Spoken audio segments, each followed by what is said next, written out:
एक भूत ने अपनी मर्डर मिस्ट्री सुलझाने में पुलिस की मदद की। अमेरिका में एक भूत ने अपनी मर्डर मिस्ट्री सुलझाने में पुलिस की मदद की थी। यह घटना अमेरिका के वेस्ट वर्जीनिया राज्य में ग्रामीण क्षेत्र ग्रीनबियर काउंटी में आज से करीब 124 साल पहले घटी थी। इस काउंटी में इरास्मस एडवर्ड शू नाम का एक लोहार रहता था। उसकी 3 महीने पहले ही एल्वा नाम की एक महिला के साथ शादी हुई थी। जनवरी 1897 की एक रात एडवर्ड ने अपने पड़ोस के एक लड़के को काम करने वाली जगह से घर भेजा ताकि वह देख सके कि उसकी नई नवेली पत्नी को बाजार से कुछ चाहिए तो नहीं। जब यह लड़का ग्रीनबियर काउंटी में उसके घर के दरवाजे पर पहुंचा तो उसने एल्वा को सीढ़ियों के नीचे पड़ा पाया। एक पल के लिए वह लड़का ठिठक गया। उसे समझ नहीं आ रहा था कि वह क्या करे। उसने एल्वा को सीधा किया और चेक करने की कोशिश की कि आखिर हुआ क्या है। एल्वा का सिर एक तरफ झुका हुआ था। पहले तो उसे लगा कि एल्वा शायद सो रही हैं। वह चुपचाप उनकी ओर बढ़ा और मिसेस शू कहकर उन्हें जगाने की कोशिश की। कोई जवाब न मिलने पर वह घबराकर वहां से दूर चला गया और अपनी मां को इस बारे में बताया। पड़ोस में ही रहने वाली उस लड़के की मां ने एल्वा को बेसुध पड़ा देख स्थानीय डॉक्टर और सरकारी अधिकारी जॉर्ज डब्ल्यू कन्नप को बुलाया। सूचना देने के लगभग 1 घंटे तक कन्नप घटनास्थल पर नहीं पहुंचे, लेकिन तब तक एडवर्ड शू वहां पहुंच चुका था। वह अपनी पत्नी के शव को वहां से उठाकर बेडरूम में लेकर गया। उसे नहलाया, कपड़े पहनाए और बिस्तर पर लिटा दिया।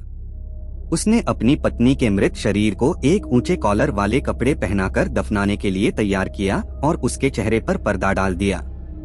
इस दौरान सरकारी अधिकारी और मौत के मामलों को देखने वाले स्थानीय डॉक्टर जॉर्ज डब्ल्यू कन्नप भी पहुंच गए। उन्होंने मृतक महिला के शरीर की जांच शुरू कर दी। उस दौरान पति एडवर्ड शू अपनी पत्नी के सिर को गोद में रखकर रोता रहा। जब कन्नप ने एल्वा के सिर और गर्दन की जांच करने का प्रयास किया तो एडवर्ड शू नाराज हो गया और गुस्सा दिखाने लगा। कन्नप शू को नाराज नहीं करना चाहते थे, इसलिए वे चुपचाप वहां से चले गए। उन्होंने एल्वा के बाकी शरीर की जांच के दौरान कुछ भी गलत नहीं पाया था। कन्नप कुछ हफ्ते पहले के एल्वा का इलाज भी कर रहे थे, इसलिए उन्होंने मृत्यु के कारण को अचानक आई बेहोशी करार दिया। उन्होंने बाद में इसे गर्भावस्था से जुड़ी परेशानियों से जोड़ दिया। एल्वा के शरीर को लिटिल सेविल माउंटेन के उसके बचपन के घर ले जाया गया और दफनाया गया।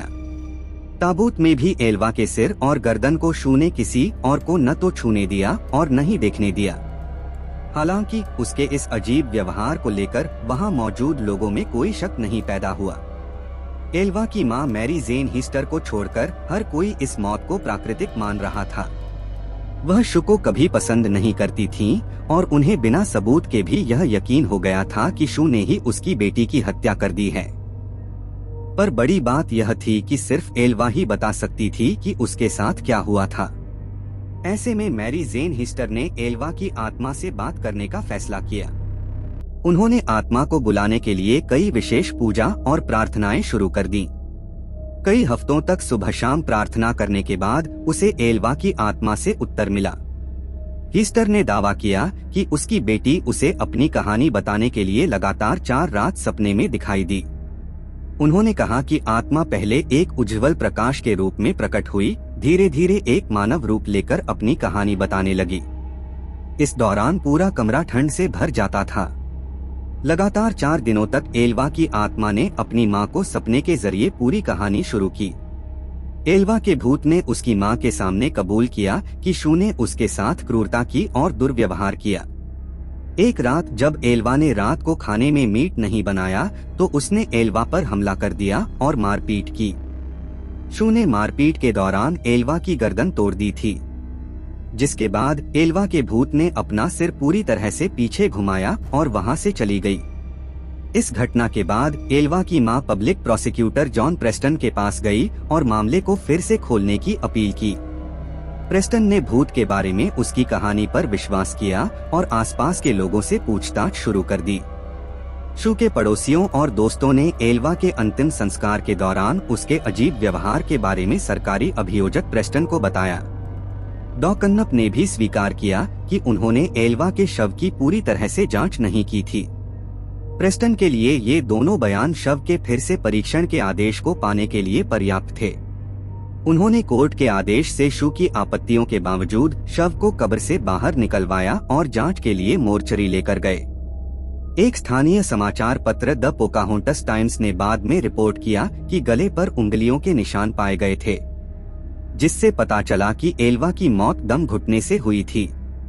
उसके गर्दन पर गला घोंटने के निशान पाए गए थे, जिससे गर्दन की नस और कोशिकाओं को काफी नुकसान पहुंचा था। गर्दन की हड्डी भी टूटी हुई मिली, जिसके बाद इस मौत की विस्तृत जांच की गई और शू को उसके मौत का गुनाहगार माना गया।